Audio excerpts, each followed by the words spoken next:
Bella's den.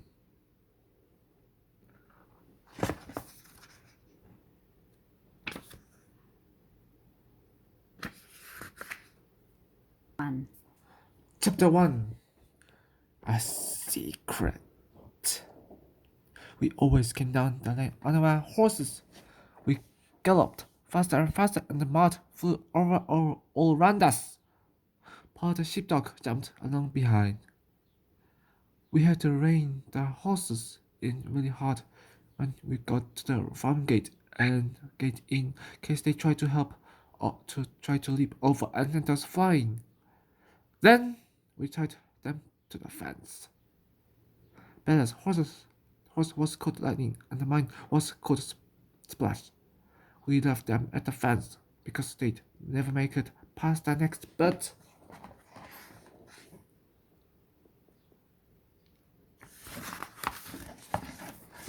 they weren't really horses.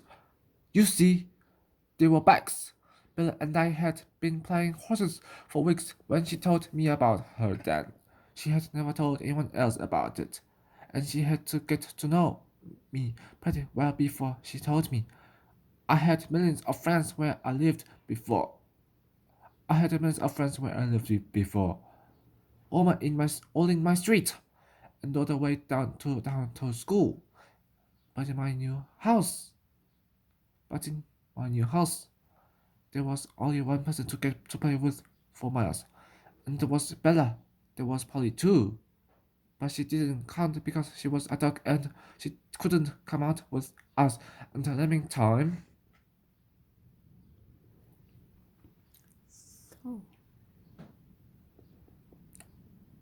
So, it was a good job I got on with Bella. But I didn't always. The thing was that Bella had an annoying habit of vanishing. Sometimes, if we had an argument about horse had one or horse, then was to cross the farm gate. She would just stand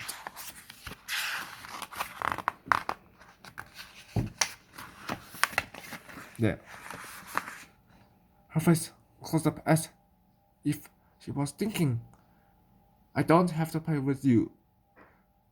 You know? I got back to shut the gate and she'd vanished. I didn't know how she did it.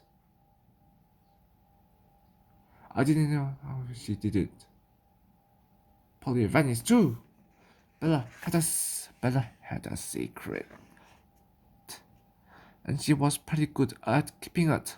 It was no use waiting for them or shouting their names. I'd just have to wheel my bike back home and sit watching telly. I watched telly a lot when we first came to our new house. Then one day Bella seemed to decide that I really was her friend.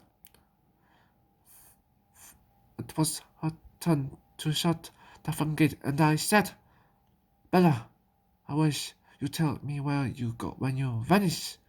And she did. Chapter 2. Chapter 2.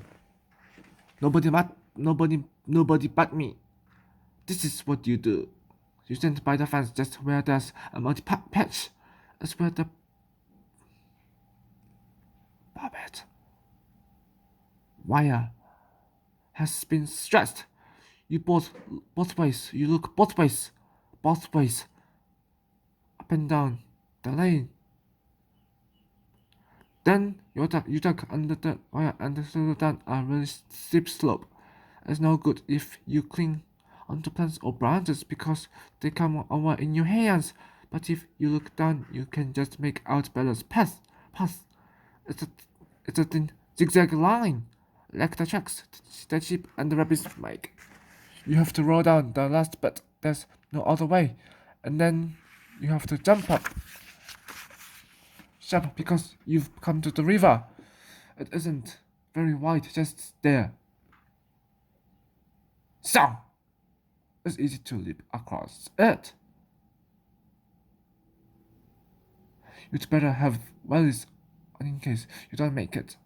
Then you're on a little hill with no grass on the top. their holes in it, scramble up this hill and duck under some branches, and then you're there. There, Bella says. But then, the roots of a tree jut out like a shelf, and under them it is hollow. Strands of grass and moss hang over it. When you lift them up, there's a bit of an old leather and part of a crate to make a door. There's a sheep's skull nailed onto the door. Some of its teeth are missing and it has half a horn broken off. You go into the door and pull the creases down. It's dark and damp and it smells of earth. It smells a million years old. And then you are, where nobody can see you, but you can see out. But you can see out. It's so still. All you can hear is the river, alongside. I bet nobody ever comes here. I bet nobody ever comes here. I whisper. Nobody knows about it. But I whispers back. But me. And me now.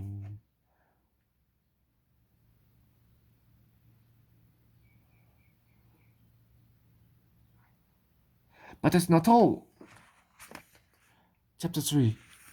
If I scramble out of the den and look around in the bed of Moses powder by the hill, you can see there's a loose, tufty bed left the top, and you find the treasure trove.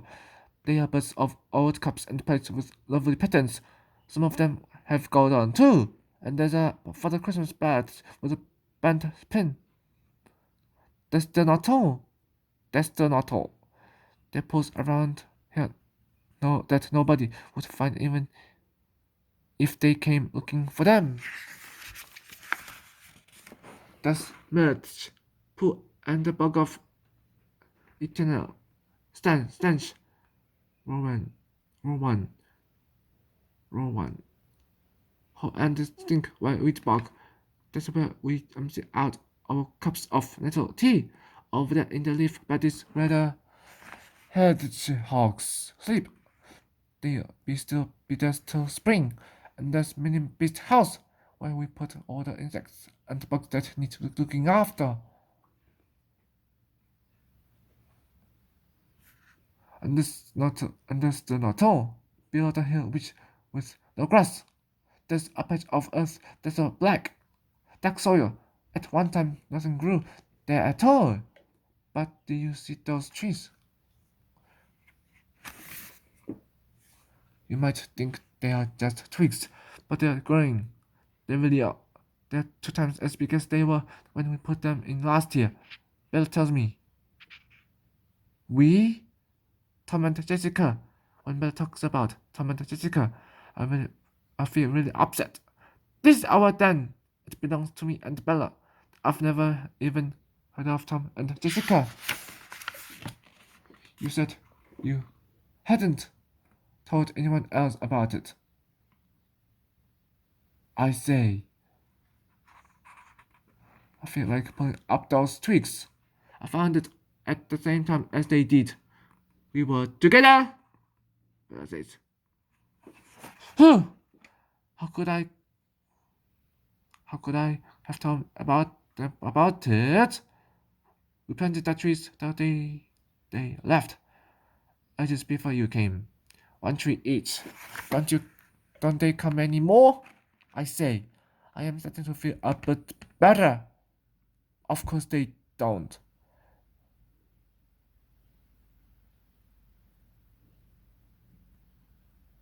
Bella tells me, you've moved into their house. They live miles and miles away now.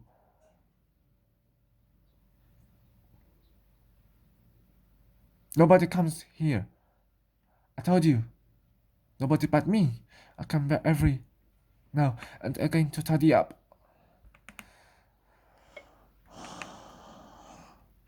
I'm looking after it, but it's not as good. On my own.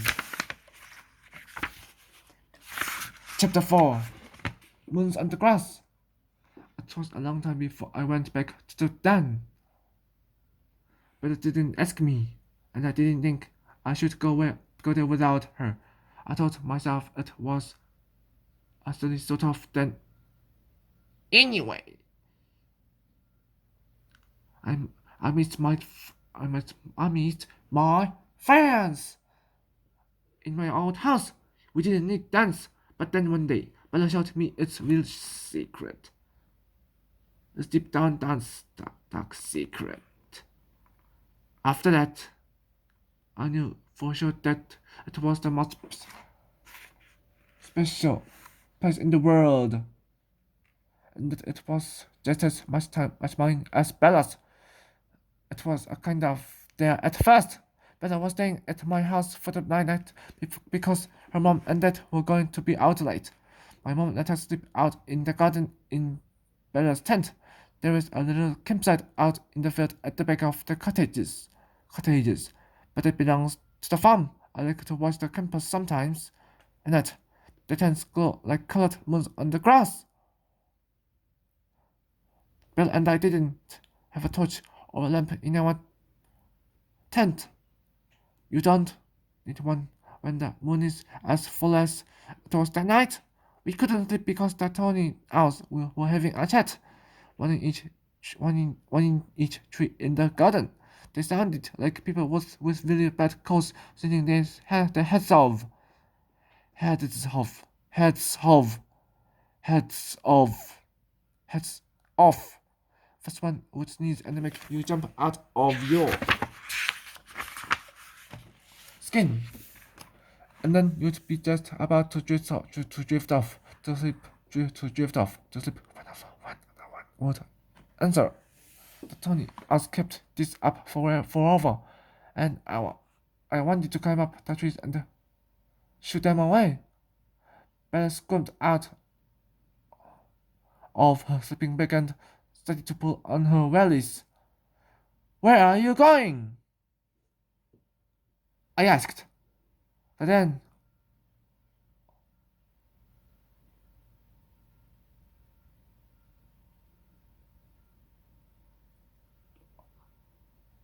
of course! Now! She was off before I had a chance to ask any more questions. She vanished again. It took me 5 seconds to know what I had to do. If Bella could vanish, then so could I. I put my sleeping bag around me like a cloak. Stuck my bare feet in my valise and grabbed the packet of sweets. But this time Bella was out of sight. Our bags were in the shed and the wood have made too much noise to get them out.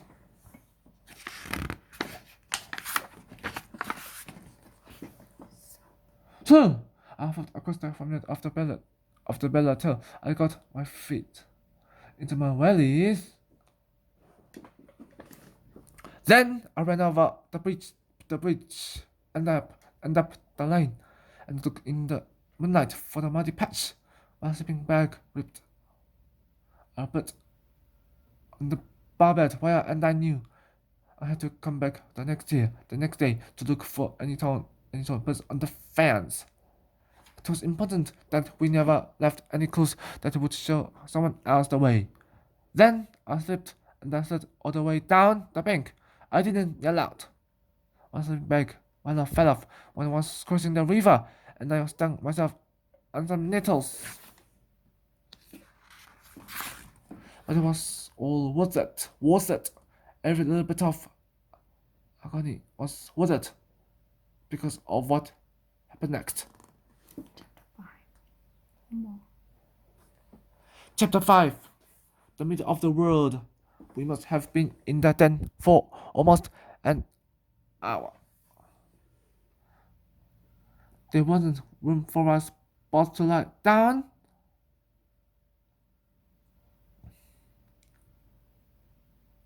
Sue! We sat crossed together with Bella's stepping backward across us both. We were both staring out into the night. It was so dark that it was like a black curtain. just too far away to reach out and touch. Then the moon slid away from the clouds and shone over the grass that covered the den. All of a sudden, it was as bright as day, and I think I was the first to see it. I was looking at the big mound below the den. I was thinking how the moon made it look like a stage with the lights on, and how deep and black those holes were. When I saw something move, I touched Belle's arm and she let out a little breath of.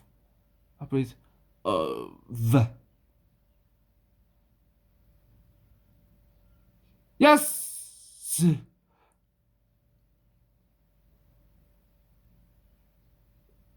I've seen, I've seen it too. It was a fox. He grew out of the darkness of the hole, and then took shape as the moon lit him.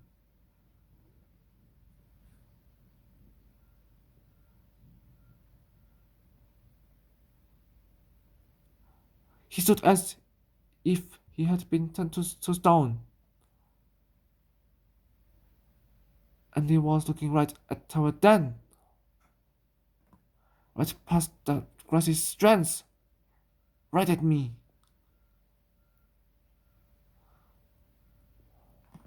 It was as if he was locked into me, reading my mind. I didn't dare move or breathe. I didn't dare do anything but look back at him.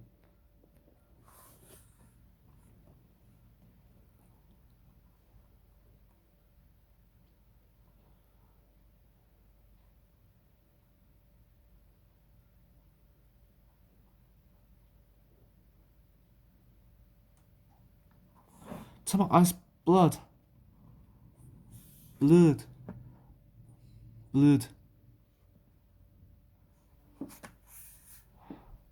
I was holding myself so still that I thought I would pass out. My skin was ice cold, frozen cold with fear. Oh. Then, all of a sudden, the fox seemed to relax. He turned his head just a little, and as if it was a signal, out came another fox and the three little cubs. Four shapes loomed out of the hole, each one faster than the one before. They were jumping out like little kids in a school playground, jumping red and brown and silvery white. The dark fox sank off into the shadows. The other big fox, his vixen, sat just where he had been. At the front of the hole, she pricked up her ears and her head turned from time to time as she listened out for all kinds of sounds in the hills. But the three cubs had come out to play.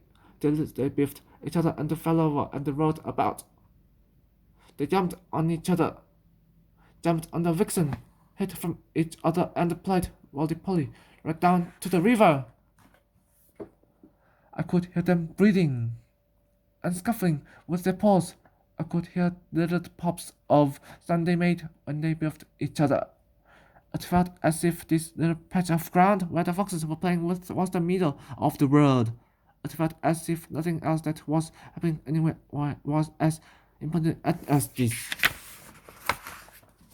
I have no idea what the signal was, but quick as a flash, the vixen turned her head. Sharp! The cubs scrambled up the bank and one by one slid back into the hole. The vixen waited a moment, lifted her head, and then melted down into the hole after them. She slid into it like water. It went dark again, as if the moon had been put out. I'm not sure if I really saw it or not. But then I think I saw another shape, like a duck flutter, where the hole was, and I thought white go like the tip of the vanishing into it. Chapter 6. Chapter 6. Never. Never, never, never. Next day, I was excited. I wanted to tell someone about the fox. I've seen a fox. I've seen a fox. I said to my mom, a real fox, and all its cubs, three of them. They were playing. We were standing in the farmyard as I told her this. Bella had just coming running towards me from her cottage, and the farmer came out of the living shed at the same time. He stood and looked down at me.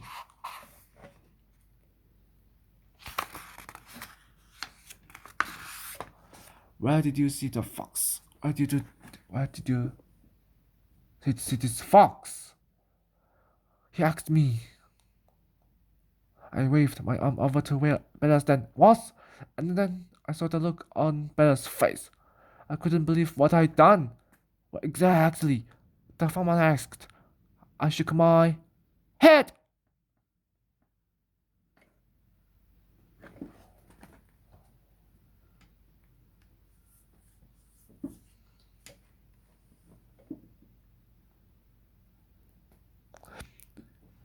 Don't remember. I stammered. Mom looked at me oddly. Vixen and the three cubs. The farmer asked me again. I nodded. I couldn't look him in the eyes anymore. I couldn't look at my mom, but had turned her back on me. I felt sick.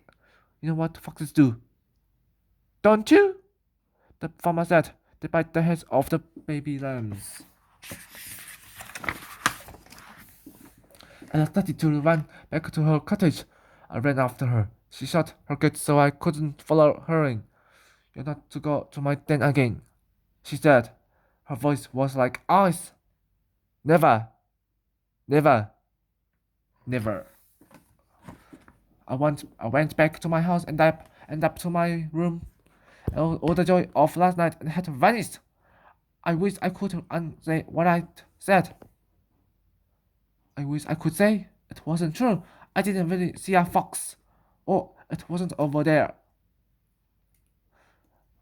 It was the other way, over past the railway track.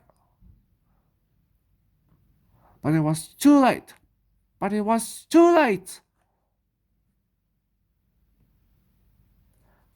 From my window, I saw the sheep grazing, fields and fields of them. They had the lambs by their sides. Lots of the lambs were newborns, with little bendy legs and waggy tails. The other ones all were already learning to play with each other. They were binding up the little haystacks the farmer made for them, taking it in turns to jump off and ran back up the stack, and ran back up the stack. I remembered what we'd seen. I remembered the dog fox, that secret fox, sneaking off into the moonlit fields. What would he fit his cubs on? When they tumbled back down into their own den, now I would never see them again. Chapter 7. The Run of It. Top one. The fun of it. The fun of it. The night I saw the farmer going down the lane with his gun. I ran back into our house and sobbed. Mom held me in her arms and said, "It's the farmer's business, not ours, not ours. He has to look after his sheep. It's his job." But nothing would comfort me. I didn't know what to say to Bella. It was the end of being friends. There was no more paddling in the river in our valleys.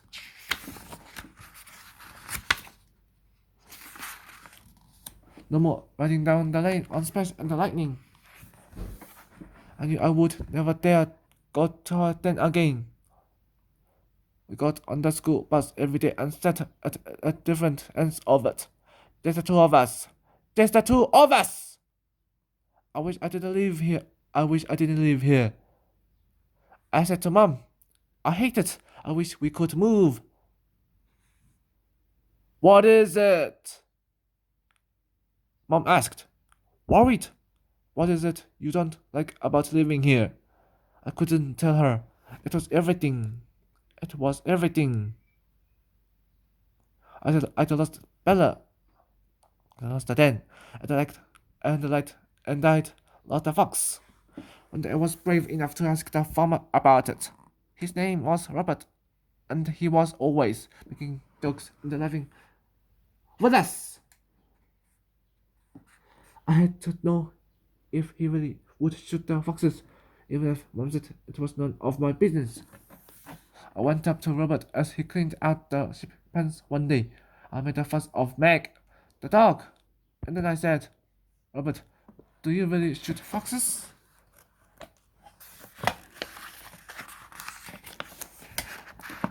He stood up and looked at me as if I was a bit daft. Then he said, I don't kill foxes for the fun of it. You know? But if they bother my sheep, I do.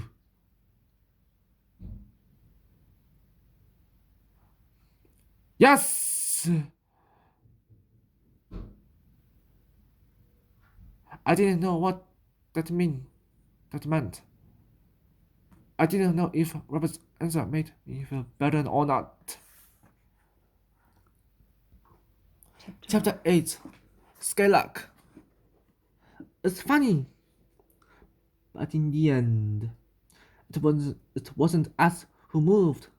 It was Bella and her family. Her father had got a new job in the Lake District to be wonderful for them. Mom said, even more lovely than here. But poor Bella, she doesn't want to move one bit. Her mother can't get a smile out of her these days.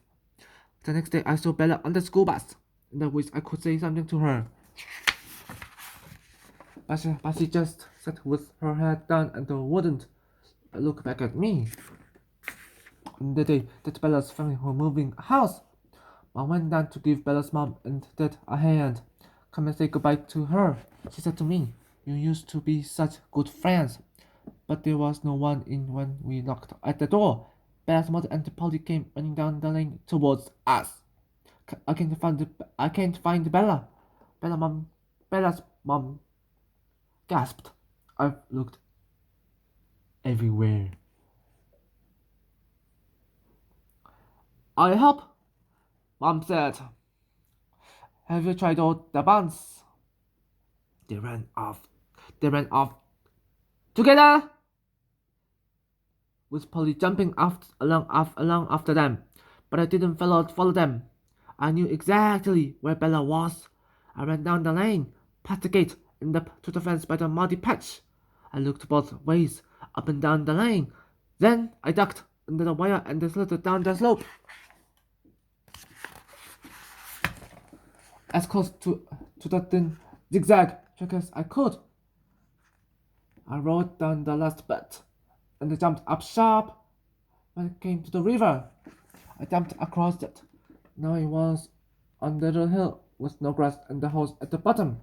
I scrambled up and ducked under the branches, and there it was. Bella. I shouted. I could hear her sniffing. I said that then. I didn't know what to say to her, but I didn't want to leave her. It was really hot, but there were swallows darting just above the river, getting insects. Miles above me, I could hear the song of a skylark. It was too tiny to see. I'm sorry you're going. Bella, I said. She sniffed. I'd hate to have to move.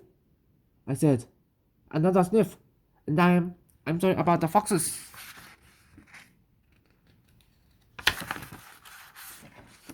There. I said at last, after all those weeks. The foxes. Just as she said that, the air seemed to go silent. I felt something ripple down the back of my neck, as if the hairs were standing on end. Have you ever had the feeling that you were being watched? attend my head.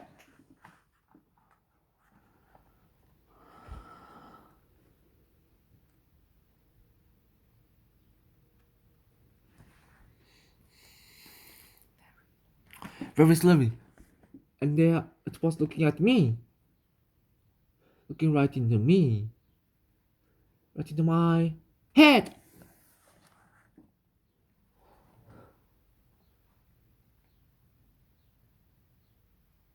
It was the fox. We stared at each other. Then it sank down and away from sight and into its den. I was excited that I could hardly breathe. I wanted to scream with laughter. Laughter. I wanted to roll about on the slope that the cubs and played on all those weeks ago. I wanted to tumble down a 10 splash into the river and scramble up again. I wanted to sing louder than the skylark. I put Bella out of her den and danced about with her. At first, she tried to pull away from me, and then she started to laugh. We were both yelling with laughter. We swung each other round and round until we couldn't stay on our feet any longer. You're my best friend,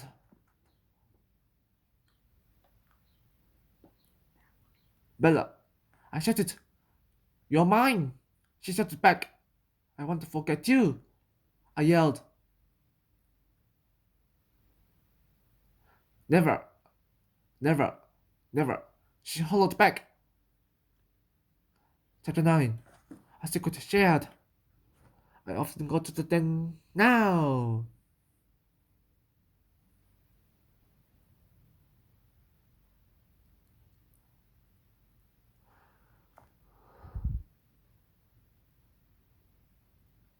I tidy round a bit and look off the trees that are growing here. After Bella's twig, the one we planted together. When we've tidied round, I always go and crawl into the den. I huddle right in so nobody can see me, but I can see out. But I can see out. It's so still. All you can hear is the river, like a long sigh. That's when the fox king comes out. He always stares at me the same way, looking right in my eyes, right beside my head.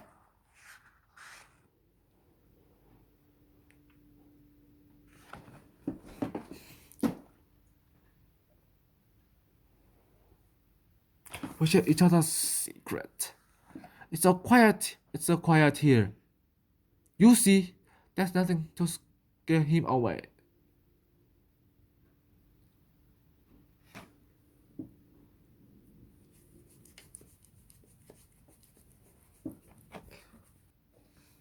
I haven't told anyone else about that then. I'm only telling you now because one day, if something happens to stop me from coming here, it will need looking after, as well as then. You see, and it's very special.